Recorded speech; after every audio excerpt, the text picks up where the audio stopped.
I'm Victor Dolarum, and I like to draw Hatsune Miku, and I have for a long time. The idea for today's video is a little tour of some of my oldest Miku drawings, starting from the ones from 7 years ago, just to see how they compare with my current drawings and to look at how much I've grown over that time.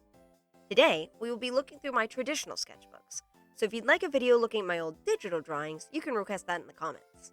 And just a disclaimer before we start, a lot of these drawings are from when I was in high school, so the art isn't going to be great. In fact, it's probably going to be quite rough, but we all have to start somewhere.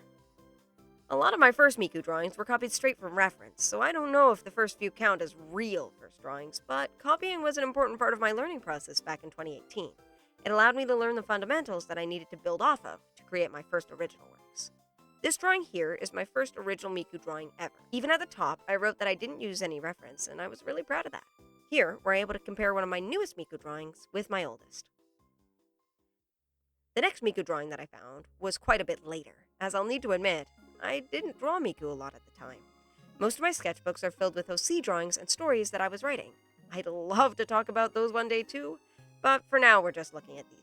These are the Miku drawings that I made in 2020. I had an anime style at the time with big heads and small bodies. The first Miku here is the traditional design for Miku V2, which looks oddly similar to the last drawing. And the second is a Victorian Miku with shorter and softer hair. I used markers at the time and liked to shade with a set of grays that I got for Christmas or maybe a birthday. Over the COVID year, I improved quite a bit with my anatomy, though my fingers stayed long and pointed.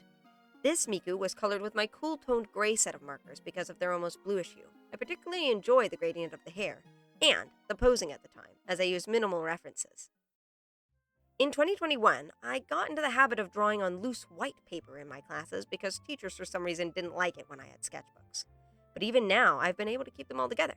I've been thinking about making them into a little makeshift sketchbook to store with the others, because this art year is very important to me, and I'd like the security of putting them together sometime. These Miku drawings stand out a lot from each other, because in 2021, I started to really explore my set style. I got really into using pencils and drawing really skinny characters, but it took a while before anything started to stick. 2022 is the year that I started to feel good about my style. Here, you can see I'm much more confident with my posing and much more loose. These ones I drew in the dark with random colored pencils. The Kaita looks very good in my opinion.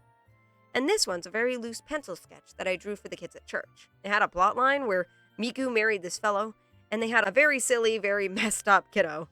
I made this man in Tomodachi Life, and I actually got them to start dating.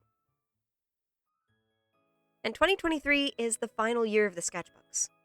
I got my iPad that year and abandoned sketchbooks for the ultimately cheaper and more transportable Procreate, which, when finally looking back, now feels like a bit of a loss. Even if this video doesn't do much for the channel, I'm really happy that I did it because it made me want to return to this. As soon as I was done writing the script, I found a half-finished sketchbook and drew some of my webcomic characters in it. I may not do as much as I used to, but I'm going to keep doing it. And this is your sign to start a sketchbook too. Anyway, thanks for watching. If you like my art style, maybe check out my webcomic in the description or subscribe here. Bye!